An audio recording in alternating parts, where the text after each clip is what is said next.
ಈ ರೀತಿಯೂ new year celebration ಮಾಡ್ಬೋದಾಗಿತ್ತಾ? ಏನಪ್ಪ ಈ ಥರ ಅಂತ ಇದ್ದಾರೆ ಅಂತ ಅಂದ್ಕೊಂಡ್ರಾ? ಯಾವ ರೀತಿ ನಾವು ನ್ಯೂ ಇಯರ್ನ ಸೆಲೆಬ್ರೇಟ್ ಮಾಡಿದ್ರಿ ಅನ್ನೋದನ್ನು ಈ ವಿಡಿಯೋದಲ್ಲಿ ಶೇರ್ ಮಾಡ್ತೀನಿ. ಸೊ ನಮಸ್ತೆ, ನಮ್ಮ ಕುಟುಂಬ ಕನ್ನಡ ಬ್ಲಾಗ್ಸ್ಗೆ ತುಂಬರಿಗೂ ಸ್ವಾಗತ. ನಾನು ನಿಮ್ಮ ಪ್ರೀತಿಯ ಕನ್ನಡತಿ ಭಾಗ್ಯ. ಫ್ರೆಂಡ್ಸ್, ಎಲ್ಲರೂ ಹೇಗಿದ್ದೀರಾ? ಎಲ್ಲರೂ ಸೇಫಾಗಿ ಚೆನ್ನಾಗಿದ್ದೀರಾ ಅಂತ ಹೇಳ್ತಾ, ಹೊಸ ವರ್ಷದ ನನ್ನ ಮೊದಲ ವಿಡಿಯೋ ಇದು. ಅವತ್ತು ಒಂಥರ ಹ್ಯಾಪಿ ಆ್ಯಂಡ್ ಸ್ಯಾಡ್ ಎರಡು ಮಿಕ್ಸ್ಡ್ ಫೀಲಿಂಗು.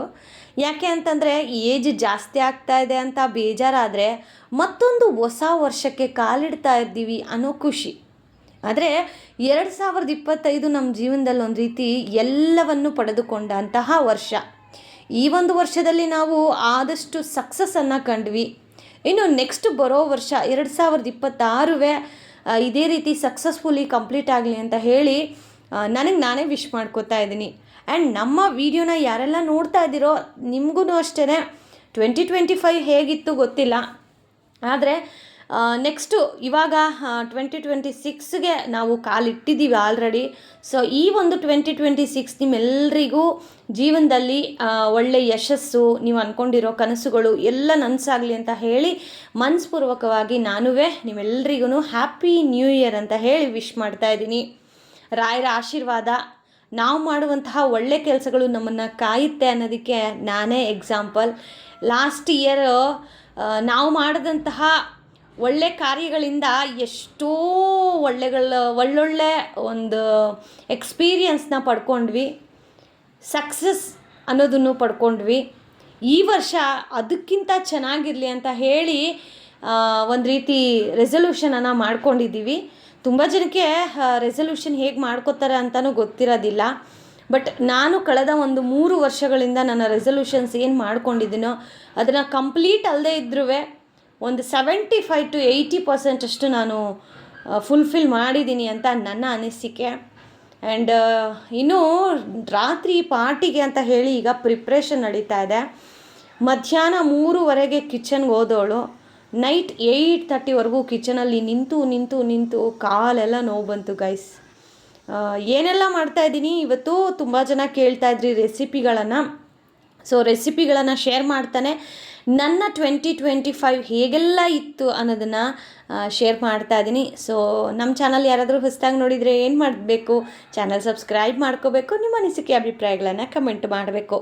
ಸೊ ಇನ್ಮೇಲೆ ಆದಷ್ಟು ನಾನು ನಾವು ವೀಕ್ಲಿ ಒನ್ಸ್ ಆದರೂ ಒಂದು ವಿಡಿಯೋ ಅಪ್ಲೋಡ್ ಮಾಡೋಣ ಅಂತ ಹೇಳಿ ಅಂದ್ಕೊಂಡಿದ್ದೀನಿ. ಯಾಕೆ ಅಂತಂದರೆ ನಿಜವಾಗ್ಲೂ ಗೈಸ್, ಆಂಟಿ ಬರ್ದಿರೋದಕ್ಕೆ ನನಗೆ ಎಷ್ಟು ಬರ್ಡನ್ ಆಗ್ತಾಯಿದೆ ಅಂತಂದರೆ, ನೀವು ರೀಸೆಂಟಾಗಿ ನನಗೆ 3-4 ಡೇಸಿಂದ ನಂಗೆ ವೀಡಿಯೋಸ್ ಹಾಕೋಕ್ಕೂ ಆಗ್ತಾಯಿಲ್ಲ. ಬಿಕಾಸ್ ಕೆಲಸ ಜಾಸ್ತಿ ಆಗಿಬಿಟ್ಟಿದೆ, ನನಗೆ ವಾಯ್ಸ್ ಓವರ್ ಕೊಡೋಕ್ಕೂ ನನಗೆ ಕೈಲಿ ಆಗ್ತಾಯಿಲ್ಲ ಗೈಸ್. ಸೊ ಅದಕ್ಕೇ 1-2 ಡೇಸ್ ಲೇಟ್ ಆಗಿದೆ. And this is my first 2026ಗೆ ಇದು ಫಸ್ಟ್ ವೀಡಿಯೋ. ಆ್ಯಂಡ್ ವರ್ಷದ ಕೊನೆಯ ದಿನ ನಾವೆಲ್ಲ ಹೇಗೆಲ್ಲ ಎಂಜಾಯ್ ಮಾಡಿದ್ರಿ ಅನ್ನೋದನ್ನು ಈ ವ್ಲಾಗಲ್ಲಿ ಶೇರ್ ಮಾಡ್ತೀನಿ. ಆ್ಯಕ್ಚುಲಿ ಹೊಸ ವರ್ಷ ಬಂತು ಅಂತಂದರೆ ಕೆಲವೊಬ್ಬರಿಗೆ ಪಾರ್ಟಿ, ಮೋಜು ಮಸ್ತಿ, ಮಿಡಿ ಹಾಕೋತಾರೆ ನೋಡಿ, ಚಡ್ಡಿ ಹಾಕೋತಾರೆ, ನ್ಯೂಸಲ್ಲೆಲ್ಲ ನೋಡಿದ್ರಲ್ಲ. ನೋಡಿ, ನಮ್ಮ ಭಾರತೀಯ ಸಂಸ್ಕೃತಿ ಅನ್ನೋದು ಒಂದು ರೀತಿ ವಿಶೇಷ. ಈಗೆಲ್ಲ ಫಾರಿನರ್ಸ್ ನಮ್ಮ ಕಲ್ಚರ್ನ ಕಲಿತು ಲಂಗ ದಾವಣಿ ಹಾಕ್ಕೊಳ್ಳೋದಾಗಿರಲಿ, ಡ್ರೆಸ್ ಹಾಕ್ಕೊಳ್ಳೋದಾಗಿರಲಿ, ಸೀರೆ ಹಾಕ್ಕೊಳ್ಳೋದಾಗಲಿ ನಾವು ನೋಡ್ತಾ ಇರ್ತೀವಿ. ಆದರೆ ನಮ್ಮ ಜನ ಹೇಗೆ ಅಂತಂದರೆ ಫಾರಿನರ್ ಕಲ್ಚರ್ನ ಅಕ್ಸೆಪ್ಟ್ ಮಾಡಿಕೊಂಡು ಮಿಡಿಗಳು ಹಾಕ್ಕೊಳ್ಳೋದು. ಗೈಸ್, ನೀವು ನಂಬೋದಿಲ್ಲ, ಕೆಲವೊಬ್ಬರಂತೂ ಎಷ್ಟು ಅಸಹ್ಯ ಕಾಣ್ತಾರೆ ಅಂತಂದರೆ ಅದು ಅವರವರ, ಇವಾಗ ನಾನು ಮಾತಾಡೋದು ತಪ್ಪಾಗತ್ತೇನೋ ಗೊತ್ತಿಲ್ಲ, ಒಂದು ಶಾರ್ಟ್ಸ್ ಹಾಕ್ತಾರೆ, ಜೀನ್ಸು, ಟಿ ಶರ್ಟ್. ಈವನ್ ನಾನು ಜೀನ್ಸು, ಟಿ ಶರ್ಟ್ ಎಲ್ಲ ಹಾಕ್ತಾಯಿದ್ದೆ.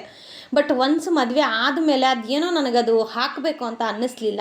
ಆ್ಯಂಡ್ ಇನ್ನೊಂದೇನು ಅಂತಂದರೆ ನಾವೆಲ್ಲ ಒಟ್ಟು ಕುಟುಂಬ ಆಗಿರೋದ್ರಿಂದ, ಅಕ್ಕಪಕ್ಕದ ಮನೆಯವರೆಲ್ಲ ನಮ್ಮವರೇ ಆಗಿರೋದ್ರಿಂದ ಫ್ಯಾಮಿಲಿಗಳ ಮಧ್ಯೆ ಆ ರೀತಿ ಹಾಕ್ಕೊಂಡಾಗ ಒಂದು ರೀತಿ ವಿಚಿತ್ರವಾಗಿ ನೋಡ್ತಾರೆ. ನಾವಿರೋದು ಹಳ್ಳೀಲಿ, ಓಕೆ. ನಾನು ಮದುವೆ ಆದಾಗಿಂದ ಇವಾಗಿನವರೆಗೂ ಡ್ರೆಸ್, ನೈಟಿ, ಸ್ಯಾರೀಸ್ ಬಿಟ್ಟರೆ ಬೇರೆ ಯಾವುದೇ ಟೀ ಶರ್ಟ್ಸ್ಗಳು, ನೈಟ್ ಡ್ರೆಸ್ ಬರುತ್ತಲ್ಲ, ಸೊ ಆ ಥರದ್ದು ಬಿಟ್ಟರೆ ನಾನು ಬೇರೆ ಯಾವ ಥರ ಸ್ಕರ್ಟ್ಸ್ ಆಗಲಿ, ಟೀ ಶರ್ಟ್, ಜೀನ್ಸ್ ಪ್ಯಾಂಟ್, ಇವತ್ತಿಗೂ ನನ್ನ ಜೀನ್ಸ್ ಪ್ಯಾಂಟ್ಗಳು ಹಾಗೆ ನಾನು ಸ್ಟೋರ್ ಮಾಡಿಟ್ಟಿದ್ದೀನಿ. ಸೊ ನಾವಿರೋ ಒಂದು ವಾತಾವರಣ ಆಗಿದೆ, ಏನೂ ಮಾಡೋಕ್ಕಾಗೋದಿಲ್ಲ. ಬಟ್ ಕೆಲವೊಬ್ಬರಂತೂ ಗೈಸ್, ಅದು ಏನಪ್ಪ ಕೇಳೋರು ಅವ್ರ ಮನೆಗಳಲ್ಲಿ ಇಲ್ವೇನೋ ಗೊತ್ತಿಲ್ಲ, ನ್ಯೂಸಲ್ಲಿ ನೋಡ್ತಾ ಇದ್ದರೆ ಏನಕ್ಕಾದರೂ ನ್ಯೂ ಇಯರ್ ಬರುತ್ತಪ್ಪ ಅಂತ ಅನಿಸುತ್ತೆ. ಇದು ಒಂಥರ ಕ್ಯಾಲೆಂಡರ್ ನ್ಯೂ ಇಯರ್, ಬಟ್ ನಮ್ಮ ಹಿಂದೂಗಳ ಸಂಪ್ರದಾಯದ ಪ್ರಕಾರ ನಮಗೆ ಯುಗಾದಿ ಹೊಸ ವರ್ಷ. ಬಟ್ ಏನೋ ಈಗ ಮಕ್ಳಿಗೆ ಖುಷಿ ಆಗಬೇಕು, ನ್ಯೂ ಇಯರ್ ಅಂದರೆ ಅವ್ರಿಗೂ ಒಂಥರ ಸೆಲೆಬ್ರೇಷನ್ ಅನ್ನೋದು ಇಷ್ಟ ಆಗುತ್ತೆ. ಬಟ್ ನಾವು ಬೇರೆ ಎಲ್ಲೋ ಹೋಗಿ ಸೆಲೆಬ್ರೇಟ್ ಮಾಡೋಕ್ಕೆ ಇಷ್ಟ ಆಗೋದಿಲ್ಲ. ಆ್ಯಂಡ್ ಫ್ರ್ಯಾಂಕ್ಲಿ ಸ್ಪೀಕ್, ನಮಗೆ 12 ಈಗ ಸೆಲೆಬ್ರೇಷನ್ಗೆ ಹೋದರೆ ವಾಪಸ್ ಬರಬೇಕಾದ್ರೆ 2 ವೀಲರಲ್ಲಿ ಆಗುತ್ತಾ? ಡೆಫಿನೆಟ್ಲಿ ಆಗೋದಿಲ್ಲ. ಇನ್ ಕೇಸ್ ನಮ್ಮ ಹತ್ರನೂ ಕಾರಿದ್ದು ಓಕೆ ಅಂತ ಅಂದಿದ್ರೆ ನಾವು ಮೇ ಬಿ ಹೋಗಿ ಬೇರೆ ಕಡೆ ಪಾರ್ಟಿ ಎಲ್ಲ ಎಂಜಾಯ್ ಮಾಡ್ತಾ ಇದ್ವೇನೋ. ಬಟ್ ಇವಾಗ ನಾವಿರೋ ಪರಿಸ್ಥಿತಿಗೆ 2 ವೀಲರಲ್ಲಿ ರಾತ್ರಿ 12 ಇಟ್ಸ್ ಚಾನ್ಸೇ ಇಲ್ಲ. ಸೊ ಹಾಗಾಗಿ ನಾವು ಯಾವುದೇ ಥರದ ಬೇರೆ ಕಡೆ ಹೋಗಿ ಪಾರ್ಟಿ ಮಾಡೋದು ಇವೆಲ್ಲ ಇಲ್ಲ. ಹೋದರೆ ರೆಸಾರ್ಟ್ಗೆ ಹೋಗ್ತೀವಿ, ಸೊ ನೈಟ್ ಸ್ಟೇ ಮಾಡ್ತೀವಿ, ಅಲ್ಲೇ ಎಂಜಾಯ್ ಮಾಡಿಕೊಂಡು ವಾಪಸ್ ಬರ್ತೀವಿ. ಬಟ್ ಈ ಸತಿ ಲಾಸ್ಟ್ ಟೈಮು ಎಲ್ಲ ನಾವು ಮೇಲ್ಗಡೆ ಅಂದರೆ ನಮ್ಮ ಮನೆ ಟೆರೆಸ್ ಮೇಲೆ ಸಿಂಪಲ್ಲಾಗಿ ಒಂದು ರೆಸಿಪಿಗಳನ್ನು ಮಾಡಿಕೊಂಡು ಫ್ಯಾಮಿಲಿ ಎಲ್ಲ ಗೆಟ್ ಟುಗೆದರ್ ಥರ ಬೆಂಕಿ ಹಾಕ್ಕೊಂಡು ಕೋಳಿ ಸುಟ್ಕೊಂಡು ಲಾಸ್ಟ್ ಇಯರು ಹೇಗೆಲ್ಲ ಸೆಲೆಬ್ರೇಟ್ ಮಾಡಿದ್ವಿ ಅಂತ ಆಲ್ರೆಡಿ ವಿಡಿಯೋ ಹಾಕಿದ್ದೆ. ದಿಸ್ ಇಯರ್ ಸಮಥಿಂಗ್ ಡಿಫ್ರೆಂಟ್ ಅಂತ ಹೇಳ್ತೀನಿ. ಯಾಕೆ ಏನು ಡಿಫ್ರೆಂಟು ಕೊನೆವರೆಗೂ ನೋಡೋರಿಗೆ ಮಾತ್ರನೇ ಗೊತ್ತಾಗುತ್ತೆ. ಆ್ಯಂಡ್ ಈಗ ನೀವು ರುಬ್ಕೊಳ್ಳೋಕೆ ಏನೇನೆಲ್ಲ ನೋಡಿದ್ರಲ್ಲ, ಫಸ್ಟಿಗೆ ಆ ಬೌಲಲ್ಲಿ ಇರೋದು ಬಂದುಬಿಟ್ಟು ಬಿರಿಯಾನಿಗೆ. ಇವತ್ತು ನಮ್ಮ ಮನೇಲಿ ಎಲ್ರಿಗೂ ನಾನೇ ಬಿರಿಯಾನಿ ಮಾಡ್ತಾ ಇರೋದು. ಸೊ ಅಕ್ಕ ಅವ್ರಿಗೂ ನಮಗೂ ಸೇರಿಸಿನೇ ಬಿರಿಯಾನಿ ಮಾಡ್ತಾಯಿದ್ದೀನಿ. ಸೊ ಆಲ್ಮೋಸ್ಟ್ ಒಂದು 5 to 6 ಮೆಂಬರ್ಸ್ ಅಂದರೆ ತಪ್ಪಾಗೋದಿಲ್ಲ. ಸೊ 5 to 6 ಮೆಂಬರ್ಸ್ಗೆ ಎಷ್ಟಾಗುತ್ತೋ ಅಷ್ಟು ಈಗ ನಾನೀಗ ಬಿರಿಯಾನಿನ ಮಾಡ್ತಾಯಿದ್ದೀನಿ. ಬಿರಿಯಾನಿಗೆ ಏನೇನೆಲ್ಲ ರುಬ್ಕೊಂಡೆ ಅದನ್ನು ನೀವು ಆಲ್ರೆಡಿ ನೋಡಿದ್ದೀರಾ. ಸೊ ನಾನು ಮಾತಾಡೋದನ್ನು ಕೇಳಿಸ್ಕೊಂಡು ರೆಸಿಪಿಗೆ ಏನೇನು ಬೇಕು ಅಂತ ಹೇಳಿ ನೋಟ್ ಮಾಡಿಕೊಂಡು, ಇಲ್ಲಾಂದರೆ ಬ್ಯಾಕ್ ರಿವೈಂಡ್ ಮಾಡಿಕೊಂಡು ನೋಡಿಕೊಂಡು ಬಿರಿಯಾನಿಗೆ ಈ ರೀತಿ ನೀವು ರುಬ್ಕೋಬೇಕಾಗತ್ತೆ.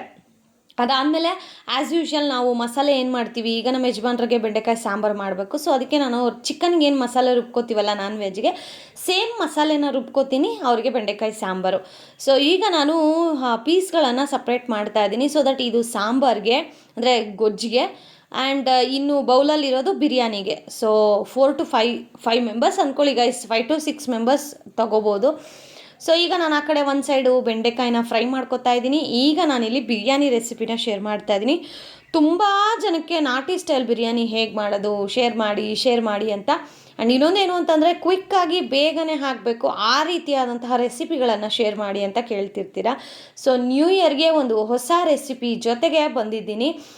ಬಿರಿಯಾನಿ, ಇದು ನಾನಿಟ್ಟಂತಹ ಬಿರಿಯಾನಿ. ಏನು ಇದರ ಹೆಸರು ಅಂತ ಅಂದರೆ ದಿಢೀರ್ ಬಿರಿಯಾನಿ. ಇದು ಆಲ್ರೆಡಿ ನಾನು ತುಂಬ ಸತಿ ಶೇರ್ ಮಾಡಿದ್ದೀನಿ. ಆ್ಯಂಡ್ ಇಲ್ಲಿ ಸ್ಪೈಸಸ್ಸು ಅಷ್ಟೇ, ನೀವು ಪಾಸ್ ಮಾಡಿ ನೋಡ್ಕೊಳ್ಳಿ ಏನೇನೆಲ್ಲ ಹಾಕ್ಕೋಬೇಕು ಅಂತ ಹೇಳಿ. ಆ್ಯಂಡ್ ಇದರ ಹೆಸರು ದಿಢೀರ್ ಚಿಕನ್ ಬಿರಿಯಾನಿ. ದಿಢೀರಾಗಿ ಮನೆಗೆ ಯಾರಾದರೂ ಬಂದ್ರೆ ಮನೇಲಿ ಚಿಕನ್ ಇದ್ದರೆ ಸಾಕು, ಆರಾಮ್ಸೆ ನಾವು ಈ ರೆಸಿಪಿನ ಮಾಡ್ಕೋಬಹುದು. ಮೊದಲಿಗೆ ಒಂದು ಕುಕ್ಕರ್ಗೆ ಈ ಎಣ್ಣೆ ತುಪ್ಪ ಹಾಕಿ ಅದ್ರ ಜೊತೆಗೆ ನಾವು ಬಿರಿಯಾನಿಗೆ ಏನೆಲ್ಲ ಸ್ಪೈಸಸ್ ಹಾಕಿದ್ದೀನಲ್ವ, ಸೊ ಅದನ್ನು ನೀವು ಕ್ಲಿಕ್ ಮಾಡಿಕೊಂಡು ಅಥವಾ ಪಾಸ್ ಮಾಡಿ ನೋಡಿಕೊಂಡು ನೋಟ್ ಮಾಡಿ ಹಾಕ್ಕೋಬೋದು. ಆ್ಯಸ್ ಯೂಶ್ವಲ್ ಹೇಳೋದು ಅಂತ ಅಂದರೆ ಬಿರಿಯಾನಿ ಮಸಾಲೆ ಅಂತ ಹೇಳ್ತೀವಿ. ಸೊ ಅದನ್ನೆಲ್ಲ ಹಾಕಿ ಅದಾದಮೇಲೆ ಸಣ್ಣದಾಗಿ ಹೆಚ್ಚಿರ್ತಕ್ಕಂತಹ ಈರುಳ್ಳಿ, ಸಣ್ಣದಾಗಿ ಹೆಚ್ಚಿರ್ತಕ್ಕಂತಹ ಪುದೀನ, ಕೊತ್ತಂಬರಿ ಸೊಪ್ಪು, ಇದನ್ನು ನೀಟಾಗಿ ಎಣ್ಣೆಯಲ್ಲಿ ಚೆನ್ನಾಗಿ ಫ್ರೈ ಆಗಬೇಕು. ಈರುಳ್ಳಿ ಕಂಪ್ಲೀಟ್ ಕಲರನ್ನು ಚೇಂಜ್ ಮಾಡ್ಕೋಬೇಕು. ಸೊ ಈಗ ನೀವು ನೋಡ್ತಾ ಇರ್ಬೋದು ಚೆನ್ನಾಗಿ ಫ್ರೈ ಆಗಿದೆ. ನಾನಿಲ್ಲಿ ಪಾಸ್ ಮಾಡಿ ಅದಾದಮೇಲೆ ಕಂಟಿನ್ಯೂ ಮಾಡ್ತಾ ಇದ್ದೀನಿ. ಬಿಕಾಸ್ ಹಾಗೆ ಲೈವಲ್ಲಿ ಅಪ್ಲೋಡ್ ಮಾಡಬೇಕು ಅಂತಂದರೆ ಸ್ವಲ್ಪ ಲೇಟ್ ಆಗುತ್ತಲ್ವ, ಹಾಗಾಗಿ. ಈಗ ನೆಕ್ಸ್ಟು ನಾನಿಲ್ಲಿ ಶುಂಠಿ ಬೆಳ್ಳುಳ್ಳಿ ಪೇಸ್ಟನ್ನು ಹಾಕೋತಾ ಇದ್ದೀನಿ. ಬಿಕಾಸ್ ಯಾಕೆ ಅಂತಂದರೆ ನಾನು ರುಬ್ಲಿಕ್ಕೆ ಶುಂಠಿ ಬೆಳ್ಳುಳ್ಳಿ ಪೇಸ್ಟನ್ನು ಆ್ಯಡ್ ಮಾಡಿಲ್ಲ. ಬಿಕಾಸ್ ನಾನು ಆಲ್ರೆಡಿ ಶುಂಠಿ ಬೆಳ್ಳುಳ್ಳಿ ಪೇಸ್ಟ್ ಮಾಡಿಟ್ಕೊಂಡಿದ್ದೆ. ನೀವು ರುಬ್ಕೋತೀರಾ ಹಾಗೆ ಅಂತಂದರೆ ರುಬ್ಕೋಬೇಕಾದ್ರೇ ಶುಂಠಿ ಸ್ವಲ್ಪ ಬೆಳ್ಳುಳ್ಳಿನ ಹಾಕಿ ರುಬ್ಕೋಬಹುದು. ಸೊ ನಾನು ಸಪ್ರೇಟಾಗಿ ಶುಂಠಿ ಬೆಳ್ಳುಳ್ಳಿ ಪೇಸ್ಟ್ ಮನೇಲಿ ಇದ್ದಿದ್ದರಿಂದ ನಾನು ಶುಂಠಿ ಬೆಳ್ಳುಳ್ಳಿ ಪೇಸ್ಟನ್ನು ಸಪ್ರೇಟಾಗಿ ಹಾಕಿದ್ದೀನಿ. ಶುಂಠಿ ಬೆಳ್ಳುಳ್ಳಿ ಪೇಸ್ಟ್ ಹಾಕಿದ ಮೇಲೆ ನಾವೇನಾಗಲೇ ರುಬ್ಕೊಂಡಿದ್ವಲ್ಲ ಸ್ಟಾರ್ಟಿಂಗಲ್ಲಿ, ಆ ಒಂದು ಬಿರಿಯಾನಿ ಮಸಾಲೆಯನ್ನು ಹಾಕ್ಕೋಬೇಕಾಗತ್ತೆ. ರುಬ್ಬಿರ್ತಕ್ಕಂಥ ಮಿಶ್ರಣವನ್ನು ಅದನ್ನೂ ಹಾಕ್ಬಿಟ್ಟು ನೀಟಾಗಿ ಅದು ಹಸಿ ವಾಸನೆ, ಬಿಕಾಸ್ ನಾವು ಇದನ್ನು ಯಾವುದನ್ನು ನಾವು ಫ್ರೈ ಮಾಡಿಲ್ಲ. ಓಕೆ, ಸೊ ಅದಕ್ಕೆ ನಾವು ಚೆನ್ನಾಗಿ ಎಣ್ಣೆಯಲ್ಲಿ ಫ್ರೈಯನ್ನು ಮಾಡ್ಕೋಬೇಕಾಗತ್ತೆ. ಕಂಪ್ಲೀಟ್ ಅದೊಂದು ರೀತಿ ಘಮ ಬರುತ್ತೆ ಗೊತ್ತಾ, ಬಿರಿಯಾನಿ ಸ್ಮೆಲ್ ಅಲ್ಲಿಂದ ಶುರುವಾಗುತ್ತೆ. ನೀಟಾಗಿ ಹಸಿ ವಾಸನೆ ಹೋಗೋವರೆಗೂ ಚೆನ್ನಾಗಿ ನಾವು ಫ್ರೈ ಮಾಡ್ಕೋಬೇಕು. ಮೀನ್ ವೈಲ್ ನಾನಿಲ್ಲಿ ಇದನ್ನು ಫ್ರೈ ಮಾಡ್ತಾ ಇದ್ದೀನಿ. ಆ ಕಡೆನೂ ಸಹ ಬೆಂಡೆಕಾಯಿಗೆ ಅಂದರೆ ಲೈಕ್ ಯೂಶ್ವಲಿ ನಾವು ಬೆಂಡೆಕಾಯಿ ಫ್ರೈ ಅಥವಾ ಬೆಂಡೆಕಾಯಿ ಗೊಜ್ಜು ಈ ಥರ ಮಾಡಬೇಕಂದ್ರೆ ಹುರ್ಕೋಬೇಕಲ್ವಾ. ಸೊ ಆ ಒಂದು ಪ್ರೊಸೀಜರನ್ನು ನಾನು ಆ ಕಡೆ ಮಾಡ್ಕೊತಾ ಇದ್ದೀನಿ. ನೀವು ಅನ್ಕೋಬೋದು ಏನಕ್ಕ ಅಣ್ಣ ವೆಜ್, ನೀವು ಇದುವರೆಗೂ ನಾನ್ ವೆಜ್ ತಿನ್ನಿಸೋ ಪ್ರಯತ್ನ ಮಾಡಲೇ ಇಲ್ಲ ಅಂತ. ನಾನು ತುಂಬ ಪ್ರಯತ್ನ ಪಟ್ಟೆ, ಬಟ್ ಅವರು ಕಂಪ್ಲೀಟಾಗಿ ಅವರ ಒಂದು ಚೈಲ್ಡ್ಹುಡ್ ಮೆಮೊರಿಯಿಂದ ಅವರು ಇವತ್ತಿನವರೆಗೂ ನಾನ್ ವೆಜ್ ಮುಟ್ಟೋದಿಲ್ಲ. ಸೊ ಒಬ್ಬರ ಪರ್ಸ್ನಲ್ಗೆ ನಾವು ತುಂಬ ಹೋಗಿ ಅದನ್ನು ಡೀಪಾಗಿ ತೆಗೆದು ಇಲ್ಲ ನೀವು ತಿನ್ನಲೇಬೇಕು ಅನ್ನೋದು ತಪ್ಪಾಗತ್ತೆ. ಸೊ ವಿ ರೆಸ್ಪೆಕ್ಟ್ ಅವ್ರ ಫೀಲಿಂಗ್ಸು ನಾವು ರೆಸ್ಪೆಕ್ಟ್ ಮಾಡಬೇಕು. ಸೊ ಲೈಫಲ್ಲಿ ಎಲ್ರಿಗೂ ಒಂದಲ್ಲ ಒಂದು ಮೇನ್ ಒಂದು ಫೇಸ್ ಅಂತ ಇರುತ್ತೆ.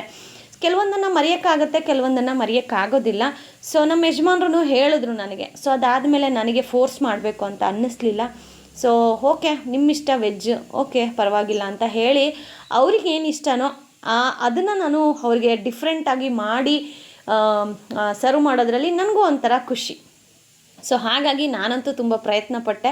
ಬಟ್ ಅವ್ರು ಹೇಳಿದಂತಹ ಆ ಒಂದು ಫೇಸಲ್ಲಿ ನಡೆದಂತಹ ಘಟನೆಯಿಂದ ಅವರು ನಾನ್ ವೆಜ್ಜನ್ನು ಬಿಟ್ಬಿಟ್ರು. ಸೊ ಹಾಗಾಗಿ ಇವತ್ತಿನವರೆಗೂ ಅವರು ನಾನ್ ವೆಜ್ ತಿನ್ನಬೇಕು ಅಂತ ಅವ್ರ ಮನಸ್ಸು ಮಾಡಲಿಲ್ಲ. ಸೊ ನಾನು ಅವರ ಒಂದು ಫೀಲಿಂಗ್ಸ್ಗೆ ರೆಸ್ಪೆಕ್ಟ್ ಕೊಟ್ಟು ಬೇಡ ಪರವಾಗಿಲ್ಲ ಆಯಿತು ನಿಮಗೆ ವೆಜ್ ನಾನು ಮಾಡಿಕೊಡ್ತೀನಿ ಅಂತ ಹೇಳಿ ಇಲ್ಲಿವರೆಗೂ ನಾವು ಏನೇನು ನಾನ್ ವೆಜ್ ಮಾಡಿದ್ರೂ ಅವ್ರಿಗೆ ಸಪ್ರೇಟಾಗಿ ವೆಜ್ಜನ್ನ ನಾನು ಮಾಡಿಕೊಡ್ತೀನಿ. ಸೊ ಈಗ ಇಲ್ಲಿ ನಾವು ಮಸಾಲೆ ಎಲ್ಲ ಹಾಕಿದ್ವಲ್ಲ, ಅದರ ಹಸಿ ವಾಸನೆ ಎಲ್ಲ ಹೋಗಿದೆ. ಈಗ ಚಿಕನ್ನು ತೊಳೆದಿಟ್ಕೊಂಡಿರೋ ಚಿಕನ್ನು, ಸ್ವಲ್ಪ ಅರಿಶಿನ, ರುಚಿಗೆ ತಕ್ಕಷ್ಟು ಉಪ್ಪನ್ನು ನಾನು ಕಂಪ್ಲೀಟ್ ಏನು ಬಿರಿಯಾನಿಗೆ ಎಷ್ಟು ಬೇಕು ಉಪ್ಪು ಅಷ್ಟೂ ಹಾಕ್ತಾಯಿದ್ದೀನಿ. ಬಿಕಾಸ್ ಆಲ್ರೆಡಿ ನಾನು ರೈಸನ್ನು ನೀಟಾಗಿ ತೊಳೆದು ಒಂದು 5 to 10 minutes ನೆನೆಯೋಕ್ಕೆ ಬಿಟ್ಟಿದ್ದೀನಿ. ಅಂದರೆ ಈ ಪ್ರೊಸೀಜರ್ ಸ್ಟಾರ್ಟ್ ಆಗೋಕ್ಕೆ ಮುಂಚೆ ನೀಟಾಗಿ ಅಕ್ಕಿನ ತೊಳೆದು ರೈಸನ್ನು ತೊಳೆದು ನೀರಲ್ಲಿ ಒಂದು 5 minutes ನೆನೆಸಿದ್ದೀನಿ. ಇಲ್ಲಿ ಉಪ್ಪನ್ನು ನಾನು ಅದಕ್ಕೂ ಸೇರಿಸಿನೇ ಹಾಕೋತಾ ಇದ್ದೀನಿ.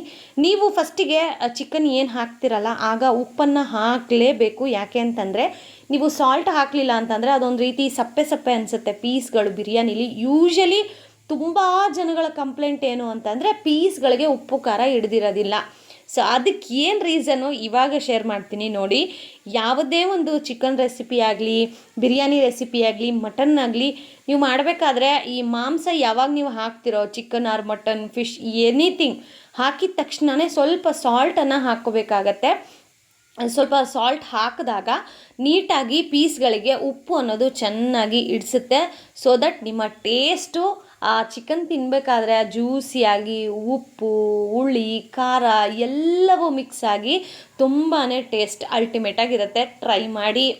ಸೊ ಈಗ ಚಿಕನೆಲ್ಲ ಹಾಕಿ ಸ್ವಲ್ಪ ಉಪ್ಪು, ಸ್ವಲ್ಪ ಅರಿಶಿನ ಎಲ್ಲ ಹಾಕಿ ನೀಟಾಗಿ ಫ್ರೈ ಮಾಡಿದ್ದಾದಮೇಲೆ ನಮಗೆ ಮೊಸರು ಒಂದು ಸ್ಮಾಲ್ ಬೌಲ್ ಆಗೋಷ್ಟು ಮೊಸರು ಬೇಕಾಗುತ್ತೆ. ನಾನು ಕಣ್ಣಲ್ಲತೆಲ್ಲೇ ಹಾಕ್ಕೊಂಡಿದ್ದೀನಿ. ನೀವೊಂದು ಸ್ಮಾಲ್ ಬೌಲ್ ಬರುತ್ತಲ್ವ, ಸೊ ಆ ಬೌಲಲ್ಲಿ 1 ಬೌಲ್ ಆಗೋಷ್ಟು ಗಟ್ಟಿ ಮೊಸರನ್ನು ಹಾಕ್ಕೊಳ್ಳಿ.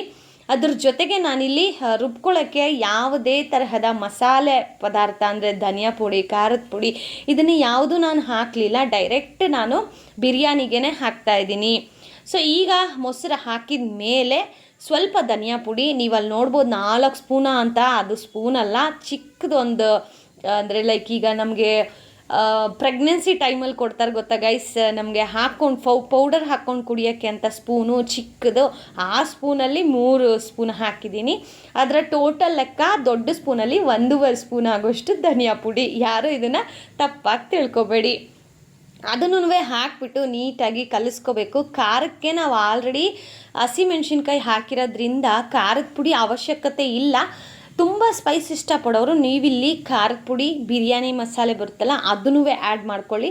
ನ್ಯಾಚುರಲ್ಲಾಗಿ ನಾವು ಮನೆಯಲ್ಲೇ ಮಾಡಿರ್ತಕ್ಕಂತಹ ಚಿಕನ್ ಬಿರಿಯಾನಿ ಟ್ರೈ ಮಾಡಬೇಕು ಅಂತಂದರೆ ನಾನು ಹೇಳ್ಕೊಡ್ತಾ ಇರುವಂತಹ ಈ ಮೆಥಡ್ ನೀವು ಟ್ರೈ ಮಾಡಿದ್ರೆ ಯಾವುದೇ ಹೋಟೆಲ್ಗೂ ಕಡಿಮೆ ಇಲ್ಲದೆ ಇರುವಂತಹ ಚಿಕನ್ ಬಿರಿಯಾನಿ ನಾಟಿ ಸ್ಟೈಲ್ ರೆಡಿ ಆಗುತ್ತೆ.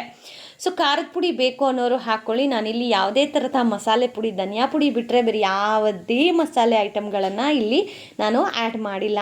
ಓಕೆ, ಈಗ ನಾನು ಒಂದು ರೈಸ್ ಏನು ತೊಗೊಂಡಿದ್ನಲ್ಲ ಅದರ ಸೇಮ್ ಅಳತೆ, ಅಂದರೆ 1 ಗ್ಲಾಸ್ ರೈಸಿಗೆ 2 ಗ್ಲಾಸ್ ಆಗೋಷ್ಟು ನೀರನ್ನು ತೊಗೊಂಡಿದ್ದೀನಿ. ಈಗ ನಾನು ಆಗಲೇ ಏನು ಮಸಾಲೆ ರುಬ್ಕೊಂಡ್ವಲ್ಲ ಆ ಬೌಲಿಗೂ ಸ್ವಲ್ಪ ನೀರು ಹಾಕಿ ನೀಟಾಗಿ ಕಲಸಿ ಅದಕ್ಕೇ ಹಾಕಿದ್ದೀನಿ. ಅದರ ಟೋಟಲ್ ಅಳತೆ ಯಾವ ರೀತಿ ಅಂತಂದರೆ 1:2 ಅನ್ನೋ ರೇಷಿಯೋದ ಪ್ರಕಾರನೇ ನಾವಿಲ್ಲಿ ಹಾಕ್ಕೋಬೇಕಾಗತ್ತೆ. ಸೊ ಅದಾದಮೇಲೆ ಉಪ್ಪನ್ನ ನೋಡಿ ನಿಮಗೆ ಸಪ್ಪೆ ಅನಿಸ್ತು ಅಂತಂದರೆ ಸ್ವಲ್ಪ ಉಪ್ಪನ್ನು ಹಾಕ್ಕೊಳ್ಳಿ. ಖಾರ ಕಡಿಮೆ ಇದೆ ಅಂದರೆ ಈ ಟೈಮಲ್ಲಿ ನೀವು ಖಾರದ ಪುಡಿನೂ ಸಹ ಹಾಕ್ಕೋಬಹುದು. ಇದೀಗ ಚೆನ್ನಾಗಿ ಕುದಿ ಬರಲಿ. ಕುದಿ ಬರೋ ಅಷ್ಟೊತ್ತಿಗೆ ನಮ್ಮ 2025 ಹೇಗೆಲ್ಲ ಇತ್ತು ಅನ್ನೋದನ್ನು ಶೇರ್ ಮಾಡ್ತೀನಿ. ಫಸ್ಟ್ ಇಯರ್ ಇದೇ ಥರ ಜನವರಿಲಿ 2025 ಒಂದು ಹೊಸ ಹುಮ್ಮಸ್ಸು, ಏನೋ ಈ ವರ್ಷವೂ ಹೊಸದಾಗಿ ಏನೋ ಶುರು ಮಾಡ್ತೀವಿ ಅಂತ ಒಂದು ಜೋಶಲ್ಲೇ ನಮ್ಮ ಒಂದು 2025 ಅನ್ನೋದು ಶುರುವಾಯಿತು. ಅದಾದಮೇಲೆ ಯೂಟ್ಯೂಬಿಂದ ನನಗೆ ಸ್ಯಾಲ್ರಿಗಳು ಬರೋಕ್ಕೆ ಶುರುವಾಯಿತು. ಸೊ 2025 ಇಟ್ಸ್ ಅ ಲಕ್ಕಿ ಅಂತ ಹೇಳ್ಬೋದು. ನಮಗೆ ಲೈಫಲ್ಲಿ ಒಂದಷ್ಟೋ ಅಷ್ಟೋ ಅಚೀವ್ಮೆಂಟ್ ಮಾಡಿದ್ದೀನಿ ಅಂತ ಅಂದರೆ ಅದು 2025ಯಲ್ಲಿ ಭಗವಂತನ ದಯೆಯಿಂದ 2025 ನಮಗೆ ತುಂಬ ಚೆನ್ನಾಗಾಯಿತು. ಆದರೆ ಆ 2025ಯಲ್ಲಿ ನನ್ನ ಸರ್ಜರಿ ಆಗಿರಬಹುದು, ಕೆಲವೊಂದು ಮರೆಯಲಾಗದ ಘಟನೆಗಳು ನಡೀತು ಜೀವನದಲ್ಲಿ. ಅದನ್ನು ಆದಷ್ಟು ಮರೀಲಿಕ್ಕೆ ಟ್ರೈ ಮಾಡ್ತೀನಿ. ಜೀವನದಲ್ಲಿ ತುಂಬ ಜನಗಳನ್ನು ನಾವು ಎಲ್ಲ ನಮ್ಮೋರು ಅಂತ ತುಂಬ ಬ್ಲೈಂಡಾಗಿ ನಂಬಿಟ್ಟಿರ್ತೀವಿ. ಬಟ್ ದುಡ್ಡು ಅಂತ ಬಂದಾಗ ನಮ್ಮವ್ರು ಯಾರೂ ನಮಗಾಗೋದಿಲ್ಲ ಅಂತ ನಮಗೆ 2025ಯಲ್ಲಿ ಗೊತ್ತಾಗತ್ತೆ. ಪ್ರತಿ ಹೆಣ್ಣು ಮಕ್ಕಳಿಗೂ ಒಂದು ಆಸೆ ಇರುತ್ತೆ. ಏನಪ್ಪ ಅಂತಂದರೆ ನಮ್ಮದೇ ಆದಂತಹ ಒಂದು ಸ್ವಂತ ಮನೇನ ಕಟ್ಕೋಬೇಕು, ಆ ಮನೆಗೆ ನಾನೇ ಅಂದರೆ ನಾವು ದಂಪತಿಗಳಿಬ್ಬರು ಬಲಗಾಲಿಟ್ಟು ಗೃಹ ಪ್ರವೇಶ ಮಾಡಬೇಕು ಅನ್ನೋ ಒಂದು ಆಸೆ ಎಲ್ಲ ಹೆಣ್ಮಕ್ಳಲ್ಲೂ ಇರುತ್ತೆ. ಸೊ ಅದೇ ಥರ ನನಗೂ ಒಂದು ದೊಡ್ಡ ಕನಸು ಅಂತಂದರೆ ಒಂದು ಸ್ವಂತ ಮನೆ, ನಮ್ಮದು ಅನ್ನೋಕ್ಕೆ. ಈಗಿರೋದು ಸ್ವಂತ ಮನೆಯೇ, ಬಟ್ ನಾವೇ ಕಟ್ಟಿ ನಮ್ಮದು ಅಂತ ಒಂದು ಸ್ವಂತ ಮನೆ ಮಾಡಿಕೊಂಡು ಅದರ ಗೃಹ ಪ್ರವೇಶ ಮಾಡೋದು ನನಗೊಂಥರ ಬಿಗ್ ಡ್ರೀಮ್ ಅಂತ ಹೇಳಬಹುದು. ಆ ಡ್ರೀಮ್ಗೆ ನಾವೊಂದು ಅಂದ್ಕೊಂಡಿರ್ತೀವಿ ಗೊತ್ತಾ, ಒಂದು ಎಕ್ಸ್ಪೆಕ್ಟೇಷನ್ಸ್. ಸೊ ಅದು ನನಗೆ ಎಕ್ಸ್ಪೆಕ್ಟ್ ದಿ ಅನ್ಎಕ್ಸ್ಪೆಕ್ಟ್ ಅಂತಾರಲ್ಲ, ಸೊ ಹಾಗೆ ನಾನು ಏನು ಎಕ್ಸ್ಪೆಕ್ಟೇಷನ್ ಇಟ್ಕೊಂಡಿದ್ನೋ ಅದು ಡಿಲೇ ಆದಂತಹ ಒಂದು ವರ್ಷ. ಅಂದರೆ ಈ 2025ಯಲ್ಲಿ ನಾವೇನು ಆಸೆ ಇಟ್ಕೊಂಡು ಮುಂದಕ್ಕೆ ಬಂದಿದ್ವೋ ಆ ಆಸೆ ಕಂಪ್ಲೀಟ್ ಈಗ ಏನಂತೀವಿ, ಕೆಂಡಕ್ಕೆ ನೀರು ಸುರಿಯೋದು ಅಂತಾರಲ್ವಾ, ಉರಿಯೋ ಬೆಂಕಿಗೆ ನೀರು ಸುರಿಯೋದು ಅಂತ, ಹಾಗೆ ಹಾರಿ ಹೋದಂತಹ ದಿನ ಒಂದು 2025ಯಲ್ಲಿದೆ. ಅದನ್ನು ಮೇ ಬಿ ನಾನು ಜೀವನ ಅಂದರೆ ನಾನು ಉಸಿರಿರೋವರೆಗೂ ಆ ಒಂದು ಫೇಸನ್ನು ಮರೆಯೋಕ್ಕಾಗೋದಿಲ್ಲ. 2025ಯಲ್ಲಿ ಯಾವುದಾದ್ರೂ ಒಂದು ಬೇಜಾರಿನ ಸಂಗತಿ ಇದೆ ನನ್ನ ಜೀವನದಲ್ಲಿ ಅಂತಂದರೆ ಅದು ಅದೇ ವಿಚಾರ. ಬಟ್ ನಾವಂತೂ ಸೋಲನ್ನು ಒಪ್ಕೊಳ್ಳೋದಿಲ್ಲ. 2026ಅಲ್ಲಾದರೂ ನಮ್ಮದೇ ಆದಂತಹ ಒಂದು ಹೊಸ ಮನೆನ ಕಟ್ಟಿ ಗೃಹ ಪ್ರವೇಶ ಮಾಡಬೇಕು ಅನ್ನೋದು ನಮ್ಮ ಆಸೆ. ಭಗವಂತನ ಇಚ್ಛೆ, ಯಾವಾಗ ಏನು ಮಾಡಬೇಕೋ ಅದನ್ನು ನಾವು ಕೇಳದೇ ಇದ್ರೂ ಭಗವಂತ ಮಾಡ್ತಾನೆ ಅನ್ನೋ ಒಂದು ದೃಢ ನಂಬಿಕೆಯಿಂದನೇ ಜೀವನ ಮಾಡ್ತಾ ಇದ್ದೀವಿ. ನಮ್ಮ ಕಷ್ಟ ನಾವು ಪಡ್ತಾನೆ ಇರಬೇಕು, ಪ್ರತಿಫಲ ಭಗವಂತನಿಗೆ ಬಿಡಬೇಕು ಅಂತ ಒಂದು ಕಲಿತೆ ನಾನು 2025ಯಲ್ಲಿ. ಹೇಳ್ಕೋಬೇಕು ಅಂತಂದರೆ ಈ ಕೆಲವೊಂದು ಮೂಮೆಂಟ್ಗಳು ಮಾತ್ರನೇ ನನಗೆ 2025ಯಲ್ಲಿ ತುಂಬ ಹರ್ಟ್ ಆದಂಥ ಒಂದು ಫೇಸು. ಎಷ್ಟೋ ರಾತ್ರಿಗಳು ನಿದ್ದೆ ಇಲ್ಲದೆ ಕಳೆದಂತಹ ದಿನಗಳು ಇದ್ದಾವೆ. ನಮ್ಮವರು ಅಂದ್ಕೊಂಡೇನೋ ನಮಗೆ ಈ ರೀತಿ ಬೆನ್ನಿಗೆ ಚೂರಿ ಹಾಕ್ಬಿಟ್ರಲ್ಲ ಅಂತ ಒಂದು ನೀವು ನಂಬೋದಿಲ್ಲ. 2025ಯಲ್ಲಿ ಆಲ್ಮೋಸ್ಟ್ ಒಂದು 2 months ನಾನಾಗಿರಲಿಲ್ಲ. ಸೊ ಆ ಒಂದು ಫೇಸನ್ನು ಮರೀಲಿಕ್ಕೆ ಇಷ್ಟಪಡ್ತೀನಿ. ಆದರೆ 2026ಅಲ್ಲಿ ಆ ತಪ್ಪು ಆಗದೆ ಇರೋ ಥರ ನೋಡಿಕೊಂಡು ಸಕ್ಸಸ್ ಆಗಿ ಕರ್ಕೊಂಡೋಗ್ಬೇಕು ಅಂತ ಒಂದು ಆಸೆ ಇದೆ. ಆ್ಯಂಡ್ ಗೈಸ್, ಈಗ ಬಿರಿಯಾನಿಗೆ ಬರೋಣ. ನಾನು ರೈಸ್ ಹಾಕೋದು ವಿಡಿಯೋ ಬೈಟ್ ಮಿಸ್ ಆಗಿದೆ. ಸೊ ಕುದಿ ಬಂದಾದಮೇಲೆ ತೊಳೆದಿಟ್ಕೊಂಡಿರೋ ರೈಸನ್ನು ಹಾಕಿ 2 ವಿಜಿಲ್ ಕೂಗಿಸ್ಕೊಂಡ್ರೆ ಬಿರಿಯಾನಿ ರೆಡಿ ಆಗುತ್ತೆ. ಸೊ ಆ ಬಿರಿಯಾನಿನ ಈಗ ನಾವು ಮೇಲ್ಗಡೆ ಡಿನ್ನರ್ಗೆ ಹೋಗ್ತಾ ಇರೋದಲ್ವಾ, ಅದಕ್ಕೆ ಒಂದು ಸಪ್ರೇಟ್ ಪಾತ್ರೆಯಲ್ಲಿ ಹಾಕಿ, ಆಂಟಿ ಬೇರೆ ಬರ್ತಾ ಇಲ್ಲ. ಸೊ ಆ ಟೈಮಲ್ಲಿ ಬಿದ್ದ ಪಾತ್ರೆ ಆಗಲೇ ಕ್ಲೀನ್ ಮಾಡಿಕೊಂಡ್ರೆ ನನಗೆ ಬೆಳಗ್ಗೆಗೆ ನ್ಯೂ ಇಯರ್ ದಿನ ಯಾರಪ್ಪ ಹೋಗಿ ಕಿಚನಲ್ಲಿ ಕೆಲಸ ಮಾಡೋದು ಅನಿಸುತ್ತೆ. ಸೊ ಹಾಗಾಗಿ ಎಷ್ಟು ಬೇಗ ಆಗುತ್ತೋ ಅಷ್ಟು ಬೇಗ ಕೆಲಸಗಳನ್ನು ಮುಗಿಸಿ ಪಾತ್ರೆಗಳನ್ನು ತೊಳೆದು ಕ್ಲಿಯರ್ ಮಾಡಿಕೊಂಡೆ. ಈಗ ಬೆಂಡೆಕಾಯಿ ಸಾಂಬಾರು ರೆಡಿ ಆಯಿತು. ನಮ್ಮ ಯಜಮಾನ್ರಿಗೆ ನಾನ್ ವೆಜ್ಗೆ ಅದಕ್ಕೆ ಕಾಂಪನ್ಸೇಷನ್ ಆಗಿ ಮೊಟ್ಟೆ ಪಲ್ಯನೂ ಮಾಡಾಯಿತು. ಇನ್ನು ಬಿರಿಯಾನಿ ಆಯಿತು, ಅದಾದಮೇಲೆ ಬೆಂಡೆಕಾಯಿ ಸಾಂಬಾರಾಯಿತು, ಮೊಟ್ಟೆ ಪಲ್ಯ ಆಯಿತು. ಇನ್ನು ಕೊನೆಯದಾಗಿ ಉಳಿದಿರೋದೇನು ಮುದ್ದೆ. ನಮ್ಮ ಯಜಮಾನ್ರಿಗಂತೂ ಮುದ್ದೆ ಕಂಪಲ್ಸರಿ ಬೇಕು. ಯಾಕೆ ಅಂತಂದರೆ ನಮ್ಮ ಯಜಮಾನ್ರು ನಿಜವಾಗ್ಲೂ ಅವ್ರ ಜೊತೆ ನಿಮ್ಗೇನಾದರೂ ಒಂದು ವಿಡಿಯೋ ನಾನು ಶೇರ್ ಮಾಡಿಸಿದ್ರೆ, ನಮ್ಮ ಯಜಮಾನ್ರ ಜೀವನದಲ್ಲಿ ಪಟ್ಟಂತಹ ಪಾಪ ಕಷ್ಟ ಮೇ ಬಿ ಯಾರಿಗೂ ಅಷ್ಟು ಕಷ್ಟ ಇರೋದಿಲ್ಲ ಅಂತ ಅನ್ಕೋತೀನಿ. ತುಂಬಾ ಕಷ್ಟಪಟ್ಟು ಇವತ್ತು ನಮ್ಮ ಯಜಮಾನ್ರು ಇಷ್ಟು ಮಟ್ಟಿಗೆ ಬೆಳೆದಿರೋದು.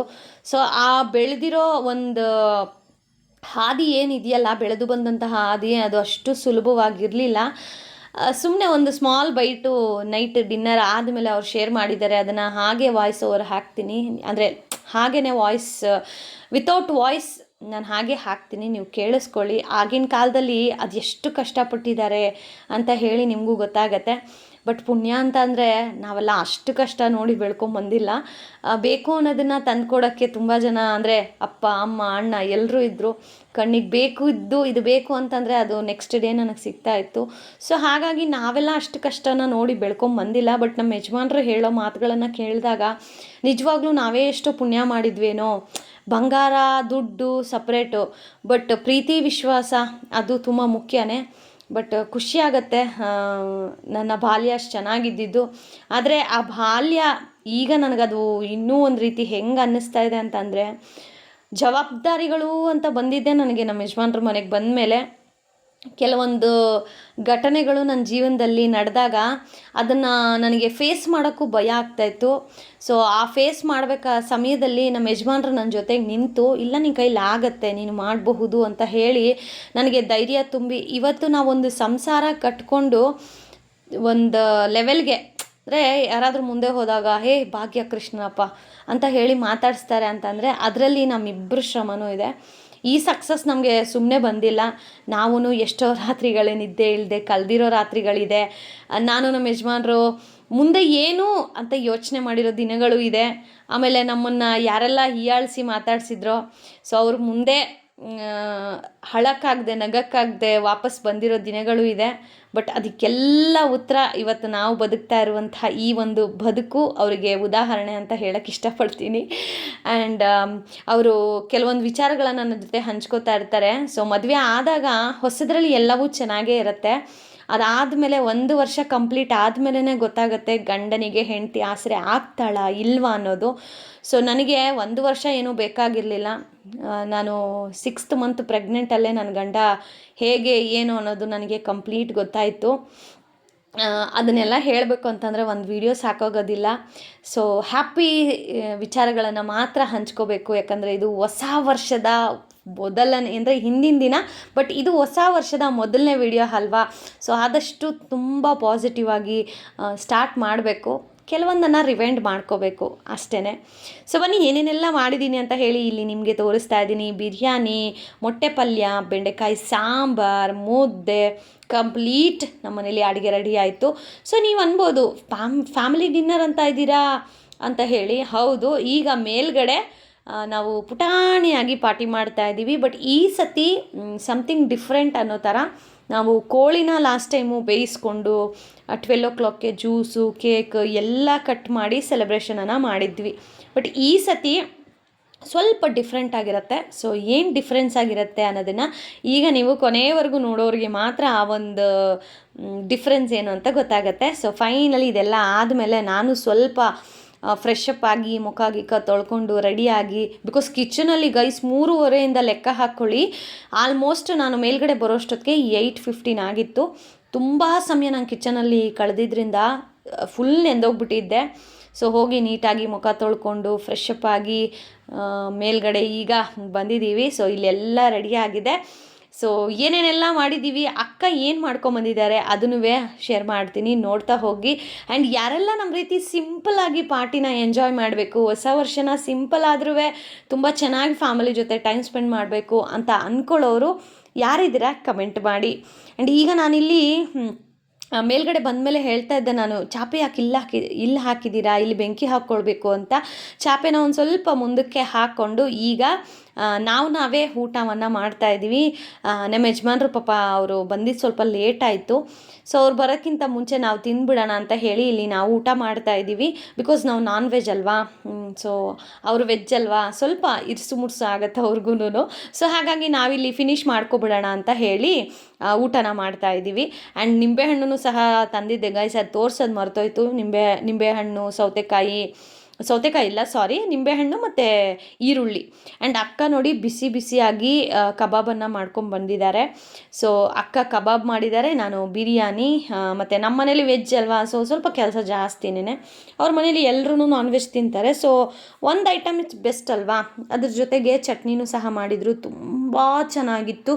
ನಾವೇನೀಗ ದೊಡ್ಡ ಹೋಟೆಲ್ಗಳಲ್ಲಿ ನಾವು ಕಬಾಬ್ ಆರ್ಡ್ರ್ ಮಾಡಬೇಕಾದ್ರೆ ಇದೇ ಥರನೇ ಚಟ್ನಿ ಕೊಡ್ತಾರೆ. ಅಲ್ಟಿಮೇಟಾಗಿ ಸಕ್ಕದಾಗಿತ್ತು ಮಾತ್ರ. ಸೊ ಡಿನ್ನರೆಲ್ಲ ಮುಗಿಸಿ ಅದಾದಮೇಲೆ ಬೆಂಕಿ ಹಾಕ್ಕೊಂಡು ಬೆಂಕಿನ ಕಾಯ್ಕೋತಾ ಅಂದರೆ ಕೆಲವೊಂದು ಜೀವನದಲ್ಲಿ ಇರುವಂತಹ ಮೆಮೊರೀಸ್ನ ಮೆಲುಕು ಹಾಕ್ಕೊಂಡು ಮಾತಾಡಿಕೊಂಡು ಆಮೇಲೆ ಇದನ್ನೆಲ್ಲ ಶೇರ್ ಮಾಡೋದಿದೆಯಲ್ಲ ಒಂಥರ ಇದು ಪ್ರೆಷಿಯಸ್ ಮೂಮೆಂಟು. ಯಾವಾಗಲೂ ಮಾತಾಡ್ತೀವಿ, ಬಟ್ ಈ ರೀತಿ ಒಂದು ಸೆಲೆಬ್ರೇಷನಲ್ಲಿ ಮಾತಾಡೋದೇ ಬೇರೆ. ಸೊ ಅಕ್ಕ, ಅಣ್ಣ, ನಾವು ಎಲ್ಲರೂ ಕೂತು ಬೆಂಕಿ ಕಾಯ್ಕೊಂಡು ಈಗ ನಮ್ಮ ಮನೆ ರೂಮ್ ಇದೆಯಲ್ಲ, ಪ್ಲಾಸ್ಟಿಕ್ ಮಾಡಿರ್ಲಿಲ್ಲ, ಬೆಂಕಿ ಹಾಕೊಂಡು ಅಲ್ಲ ಕುತ್ಕೊಂತಿದ್ದೆ. ಒಂದೇ ಬೆಡ್ಶೀಟ್ ಇದ್ದಿದ್ದು, 4 ಬೆಡ್ಶೀಟು, 4 ಜನ ಓದಿಸ್ಕೊಂಡು ಮಲ್ಕೊತಾ ಇದ್ವಿ. ಒಂದ್ ಕಡೆ ಹೇಳಿದ್ರೆ ನಾನು ಹೇಳಿದ್ರೆ ಅವನು ಹೇಳಿದ್ರೆ ಈ ಕಡೆ.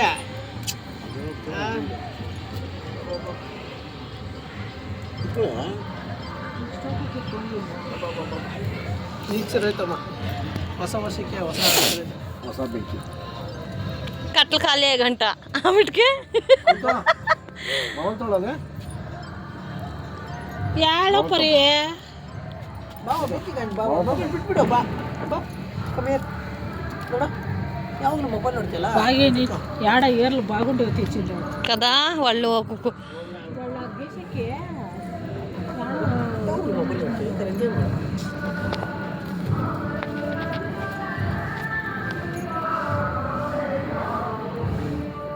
ಹೇಳಿದ್ನಲ್ಲ ಗೈಸ್, ನಮ್ಮ ಯಜಮಾನ್ರು ಕೆಲವೊಂದು ಮಾತು ಹೇಳ್ತಾ ಇದ್ದರೆ ನನಗೇ ಕಣ್ಣಲ್ಲಿ ನೀರು ಬಂದುಬಿಡ್ತು. ಪಾಪ ಅವ್ರು ತುಂಬ ಕಷ್ಟಪಟ್ಟು ಬೆಳೆದಿರೋ ಮನುಷ್ಯ. ಬಟ್ ಆ ಒಂದು ಕಷ್ಟ ಇನ್ನೊಂದು ಸತಿ ನಮ್ಮ ಜೀವನದಲ್ಲಿ ಬರಬಾರ್ದು ಅಂತಂದರೆ ನಾವು ಯೋಚನೆ ಮಾಡಿ ಹೆಜ್ಜೆಗಳನ್ನು ಮುಂದೆ ಇಡಬೇಕು. ಸೊ ಅವರು ಆಫೀಸಿಂದ ಬಂದಮೇಲೆ ಅವ್ರಿಗೂ ಬೆಂಡೆಕಾಯಿ ಗೊಜ್ಜು ಮುದ್ದೆ ಎಲ್ಲ ಹಾಕ್ಕೊಟ್ಟೆ, ಊಟ ಮಾಡಿದರು. ಅದನ್ನು ಯಾವುದು ನಾನು ವಿಡಿಯೋ ಮಾಡಲಿಲ್ಲ, ಬಿಕಾಸ್ ಮಾತಾಡಿಕೊಂಡು ಊಟ ಮಾಡ್ತಾಯಿದ್ವಿ. ಹಾಗಾಗಿ ಅವ್ರು ಇದನ್ನೆಲ್ಲ ಶೇರ್ ಮಾಡಬೇಕಾದ್ರೆ ಇನ್ನೂ ಎಷ್ಟೊಂದು ವಿಚಾರಗಳನ್ನು ಹಂಚ್ಕೊಂಡ್ರು. ಬಟ್ ಎಲ್ಲವನ್ನು ಶೇರ್ ಮಾಡಿದ್ರೆ ಗ್ಯಾರಂಟಿ ನಮ್ಮ ಯಜಮಾನ್ರ ಕೈಲಿ ನಾನು ಬಯಸ್ಕೋಬೇಕು. ಸೊ ಹಾಗಾಗಿ ಕೆಲವೊಂದು ವೀಡಿಯೋನ ಮಾತ್ರ ಶೇರ್ ಮಾಡಿದ್ದೀನಿ ಹಾಗೇ. ಆ್ಯಂಡ್ ಈ ವಿಡಿಯೋನ ನಮ್ಮ ಯಜಮಾನ್ರೆ ಶೂಟ್ ಮಾಡ್ತಾ ಇರೋದು 12 o'clockಗೆ. ಇನ್ನು ಕೆಲವೇ ನಿಮಿಷಗಳಿದೆ ಅಂದಾಗ ನಾವು ಬೆಂಕಿ ಹಾಕ್ಕೊಂಡು, ಈ ಸತಿ ಕೋಳಿ ಬೇಯಿಸೋದಾಗಿರಲಿ ಅದೇನೂ ಇಲ್ಲ, ಜಸ್ಟ್ ಬೆಂಕಿ ಹಾಕ್ಕೊಂಡು ಏನೋ ಮಗುಗೆ ಒಂದು ಖುಷಿ ಆಗಬೇಕು ಅಂತ ಹೇಳಿ ಪಟಾಕಿ ಹೊಡೆದ್ವಿ, ಪಟಾಕಿನೂ ತಂದಿದ್ವಿ. ಸೊ ಅದನ್ನೂ ನಾನು ಆ್ಯಡ್ ಮಾಡ್ತೀನಿ ನೋಡಿ. ಆ್ಯಂಡ್ ಮತ್ತೊಮ್ಮೆ ಎಲ್ರಿಗೂ ಹೊಸ ವರ್ಷದ ಆರ್ಥಿಕ ಶುಭಾಶಯಗಳು friends.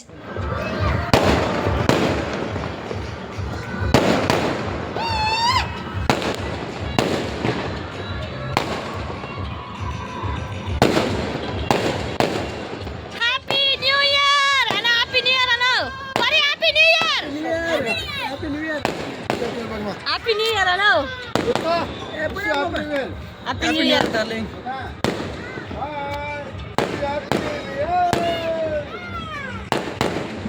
Happy New Year, Paryan. Paryan.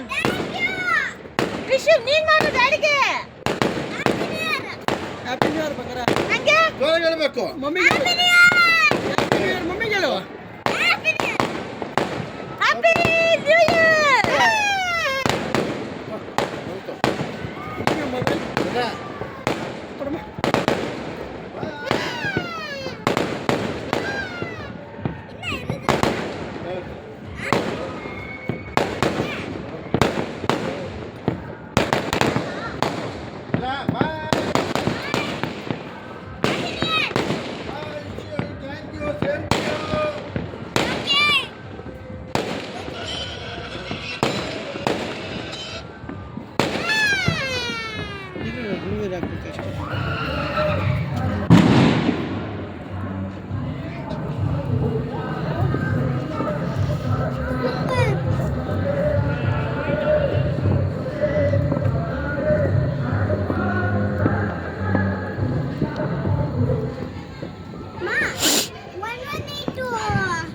Wait, 118 bus start to 130 bus start. 130